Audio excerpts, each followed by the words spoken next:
Well, hello and welcome to Men in Progress. This is the podcast of the United Methodist Men of Treach and part of the Treach's Life Plus God series of podcasts. My name is Dave Casey. I'm your host. I'm a longtime member of the men's group here at Treach. And I'm just one of many men, or we all are men that are just trying to be better husbands, fathers, leaders, and we're really just trying to grow our relationship with Jesus Christ. It's not always easy, and it's not always simple. In fact, it gets messy sometimes, and that's kind of what this podcast is all about. So we talk about in these episodes challenges that we face as men, and I think we talk about how we handle those, how our faith helps us handle those, and all those good things. And hopefully we can do a good job supporting each other and be of value to other men. So tonight we're focusing on a question that really colors all these things as a man, is what are you afraid of? So I guess as men, we're taught not to be afraid or not to show fear, I guess. And that doesn't mean we don't experience it. And this is, I think, one of the lessons or one of the sayings we hear in the New Testament is be not afraid. But today, in today's world, or since I've been around, I mean, I've always been afraid of various things. So I brought together three guys that, with this brain trust, we should solve this problem in, I'd say, 15 to 20 minutes. So with me tonight is Alan Carruth, longtime member here at Treach, Dan Corbitt, also longtime member, and Jim Gerber. So between us, we have two physicians and a mandolin player. So this ought to really go smoothly as far as I can tell. So welcome to Men in Progress. So Alan, good to see you. Same with you guys. So we're just going to dive into this thing and say, what kind of things are you afraid of? And I'll start with you, Alan.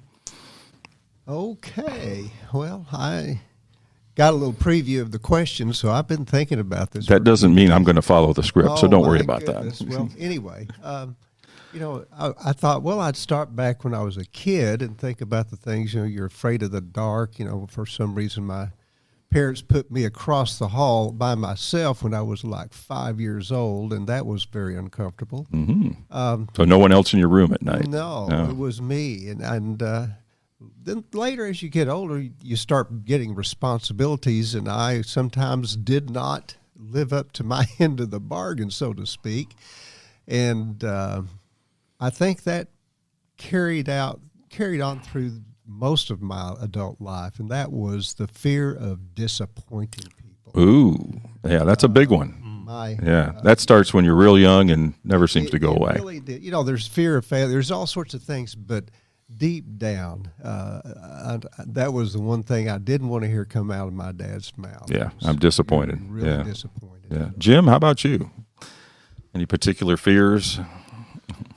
Well, coming from maybe a little bit different perspective, having a disabled child in the house makes you very fearful of losing your health insurance. Oh, wow. Yes. So, from 1984 onward to 2012, I was constantly mindful of health insurance and all that gives to us. We've been very fortunate over the years to have good health insurance. Mm-hmm. But it makes you very motivated. And I guess, obviously conscious of your job, but even if you considered a different job at a different company or something like that, that's a big factor. Exactly. Yeah. So I was motivated to do a good job, even more than I would normally, I think, so I could keep my job with great health insurance. Yeah, that's something a lot of us, I think, take for granted. But, there's many of us that people that I deal with all the time. I'm in the IT business, so we have a lot of contractors, and they don't have any health insurance. And if they're less than 40, they probably feel like they don't need it. But in your situation, it's vitally important. So, yeah. Exactly, and that's on top of all the other fears that men have. Yeah, there's probably, I don't think we'll run out of a list of fears here tonight. It's there's no shortage of places here. So Dan, I've got to ask you, there are places Why is this "be not afraid"? Why is that so hard to accept? I've heard it my whole life. Be not afraid. You've got the Lord's with you, the God's with you, Jesus is with you. Nothing to fear, right? Yeah, I was going to add on a little bit to what Alan has said, and I think that we as men fear of failure to perform or to do what's expected of you. Begins early. And it begins when we're kids, and it goes through our whole life. And I think that when there's change, when things, the winds of change are on the horizon, I think we get scared because we're comfortable with where we are.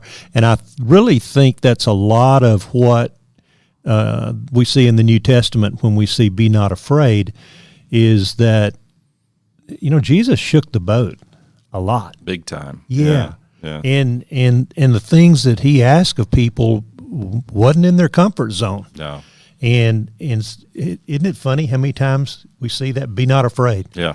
But on the other hand, I've always heard about, well, he's a God-fearing man.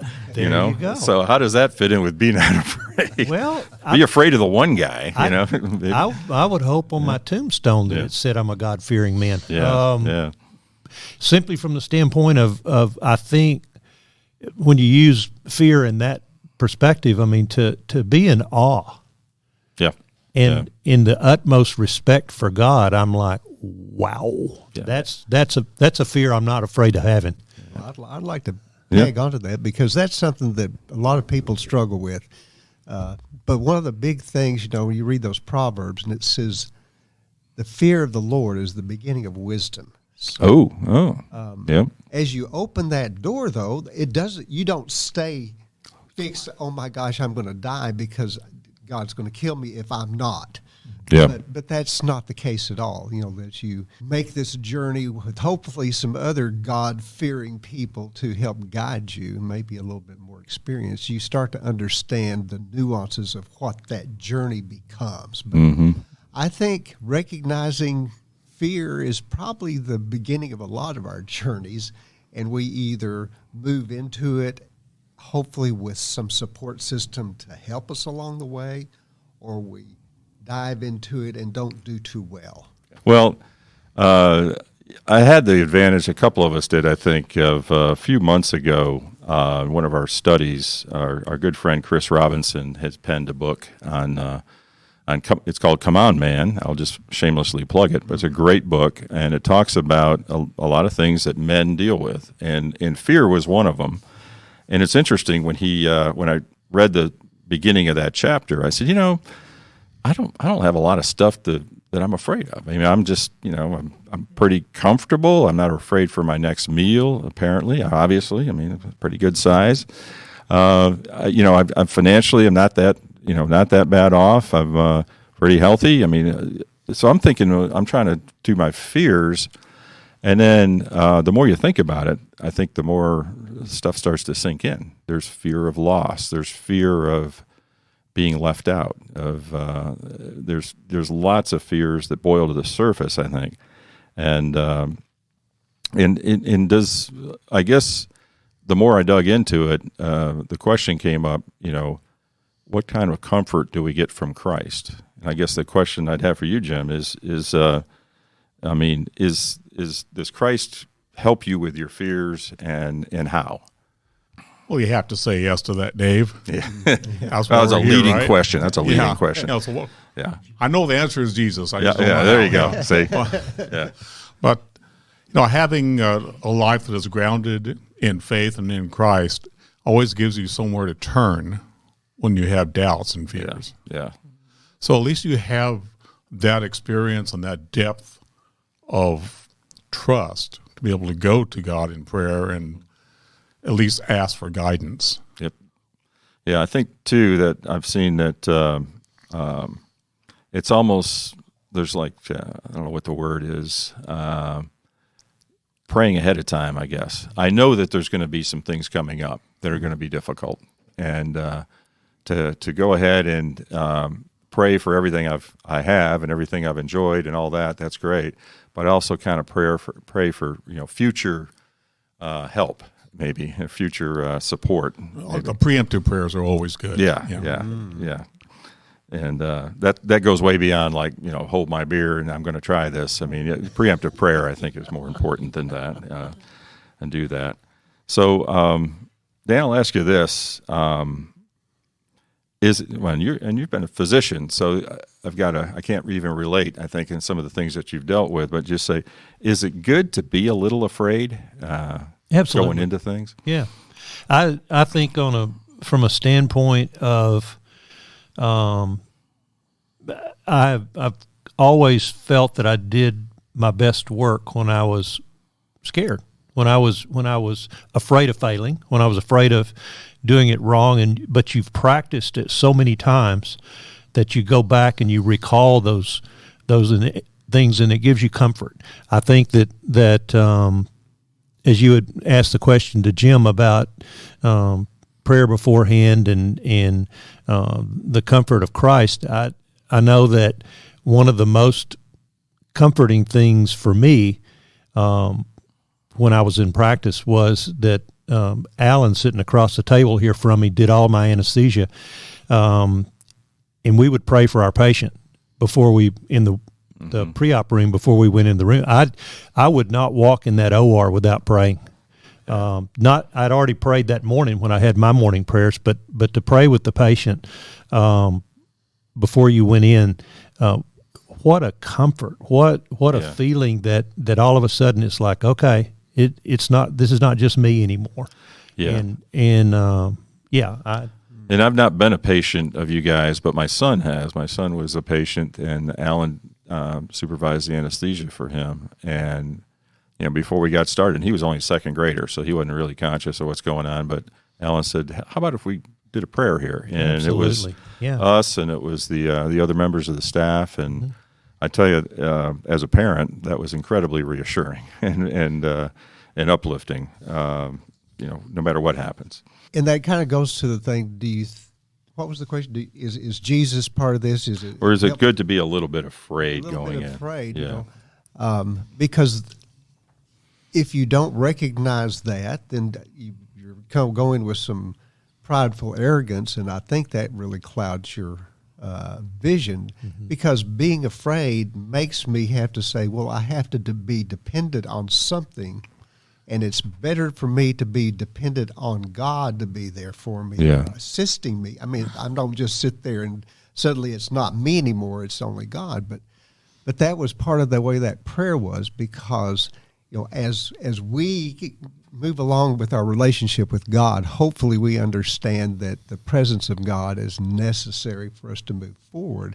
And so that was what was prayer. We would start out and say, Father in heaven, we are so grateful for your presence and your guiding hand. And so the reality, and I think that's why Jesus can come and say, you don't have to be afraid because I'm with you.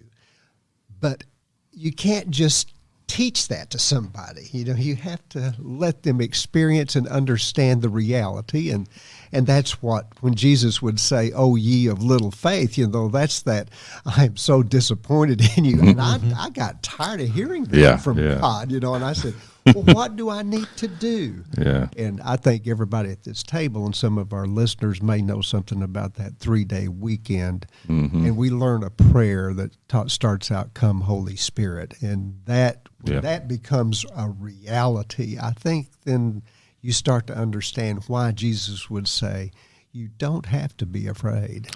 Yep, I can definitely feel that. And I've also heard people say that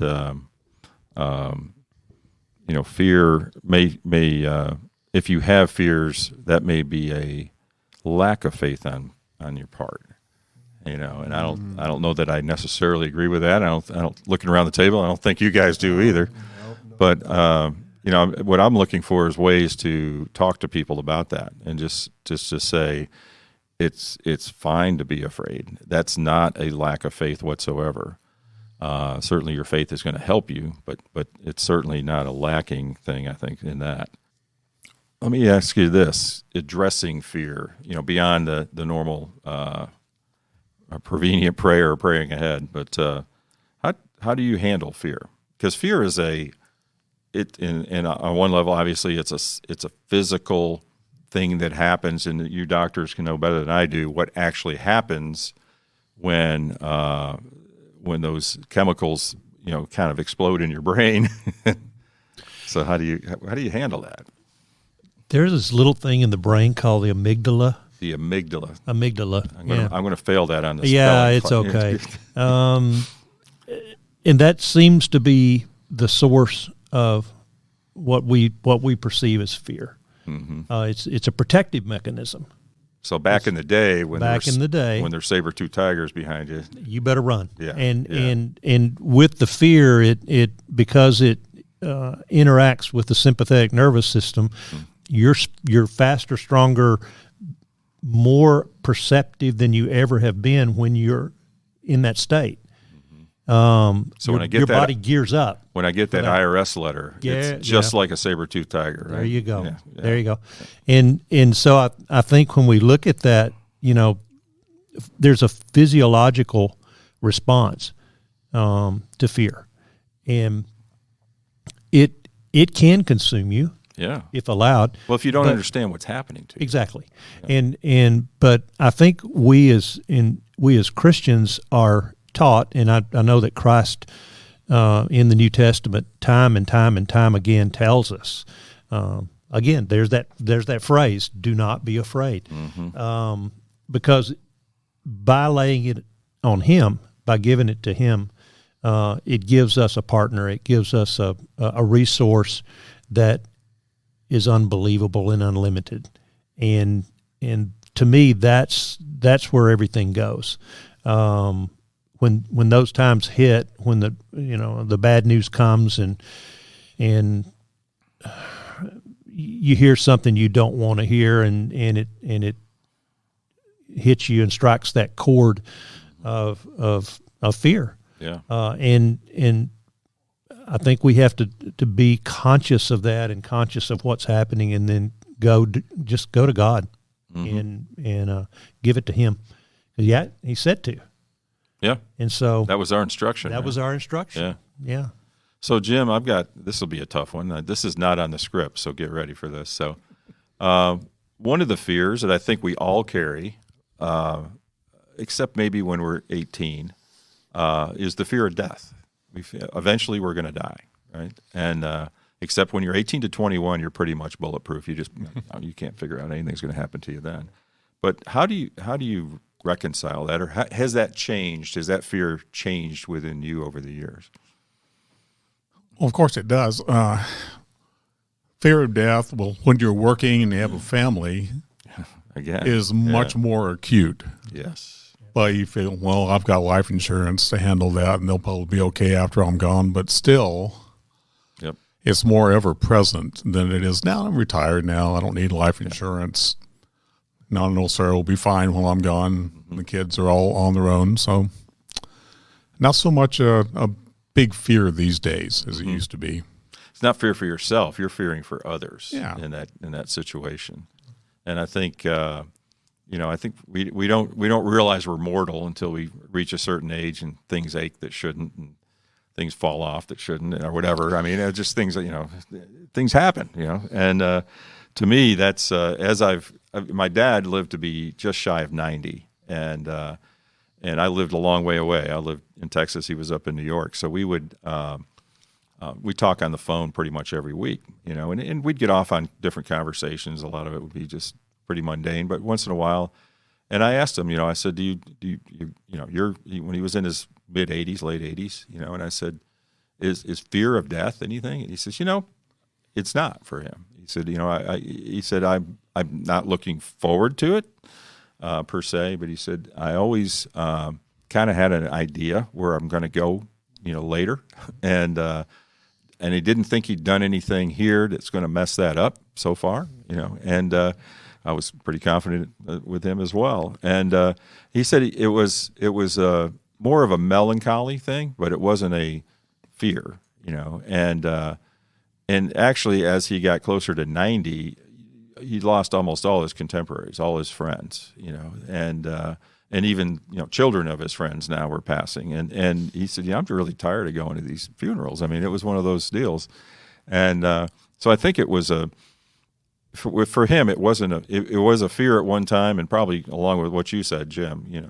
But we lost my mom when I was between 7th and 8th grade, and my dad raised my brother and I on his own, and I'm sure he had a lot of fears then. What am I going to do? Are these kids going to turn out okay? And he was working full time, trying to take care of us full time, and a lot going on, and but never complained or anything. Never expressed a fear. So, Alan, you got a take on that? Well, I was going to just say I'm not sure I remember this correctly, but I believe it was John Wesley who said that our people die well. Yeah, that's a great phrase. The Christian concept of, I love to compare the disciples before and after the resurrection. The transformation of these people who were so afraid and hiding, locked in a room, to people who wrote down inspired words that talk about your Lord is coming back. Heaven awaits you. Yes, Jesus is. All those phrases we hear at funerals are true. Yeah. And so for us to be able to say, I am not afraid to die, has to do with us to be assured of God's assurances and his promise. And that's all of our journeys as we go through our life. And we see people die around us and we're sad and it's not right, especially young. There's just a lot of, I don't understand. But then you go to God and say, God, can you help me understand? Yeah. Can you help me deal with this? Can you help me get through this? Is there any comfort? There's all these things that I come to God with a big bag of stuff. And God says, sure, Alan, that's the assurance, because I live in this new world, when Jesus says, y'all are just temporarily here. This is just a transition from one plane to another. Yep.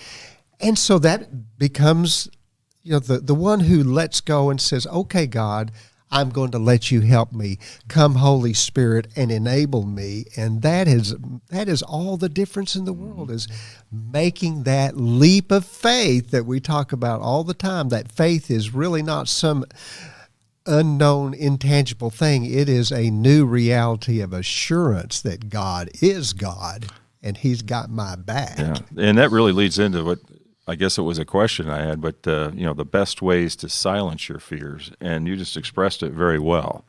That the more you examine that relationship with God, that sure does go a long way to resolving that.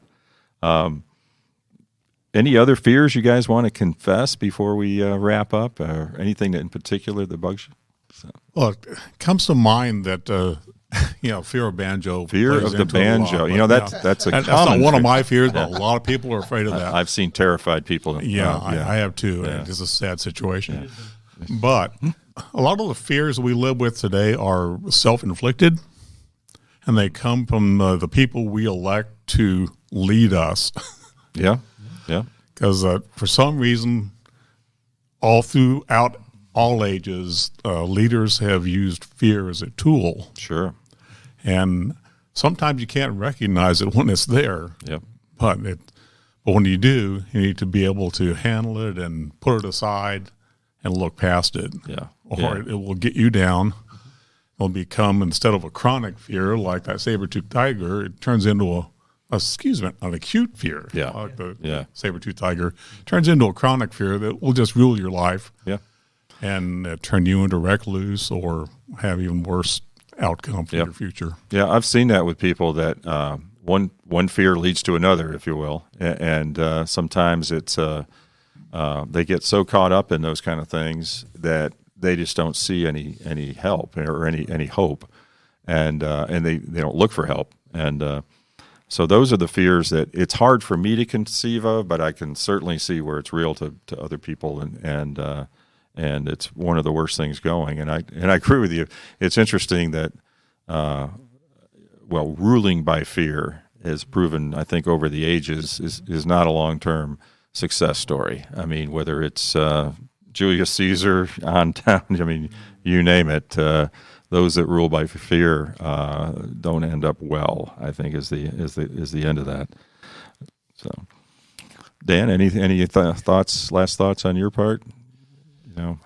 You think you handle fear pretty well?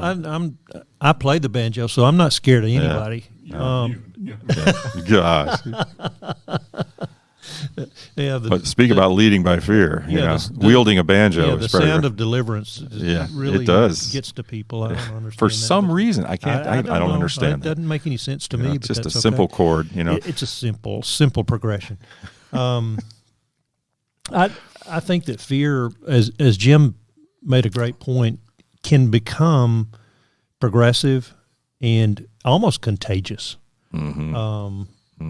It's not something that's conducive to our Christian way of life.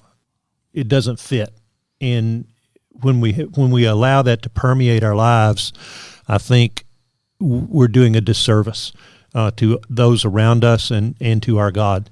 And by showing our faith, as Alan said, immersing ourselves and allowing God to fill us with His presence, then it takes me back to the verse in 1 John. I think it's chapter 4. I can't remember, but perfect love drives out fear. Ooh, that's a great one. And so we should have titled our episode that. Yeah, that'd be a good one. But I think what he's trying to tell us is that if we allow ourselves to be filled with God, there's not room for fear, and it drives it out. And to me, that's the one I want to try to live up to. Yeah. Well, and that would be such an encouragement for those that are living in fear. I mean, that what a way out, because there's some things you can't physically change the facts, right? But something like that is a great way to deal with fear, I think, and to do that. So, one more for Alan. If you live long enough and listen hard enough, God does reveal some great truths to you. So one of the greatest ones is that life is full of uncertainties, and that does not change. No. And the world cannot provide security to remedy those uncertainties. The only thing that is forever unchanging is God. Yep. And that's the message all the way through. I was reading about Moses, and he said, do not be afraid. God is going to fight your battle. Wow. And so as you go through life, coming to actually, because I will admit, even though God has kept it secure, looking in the rear view mirror, hindsight is 20/20, and you see God's providential care carrying you through all those anxieties and worries and stuff that have plagued you your whole life. Now that I'm retired, and I say, oh wow, everything's fine. Yeah, financially good. Family is good. Everything is good. Life goes on. And yes, there is a multitude of ugliness in the world that I can't do much about, but I do have God. Yep. Well, and you can help others find Him, which is another. You do a great job at that. Try to do my best. So there you have it. This is our 4th episode, actually, of Men in Progress. We're moving right along here, and I hope that you've been blessed in some way by our discussion. And thank you, gentlemen, for joining me.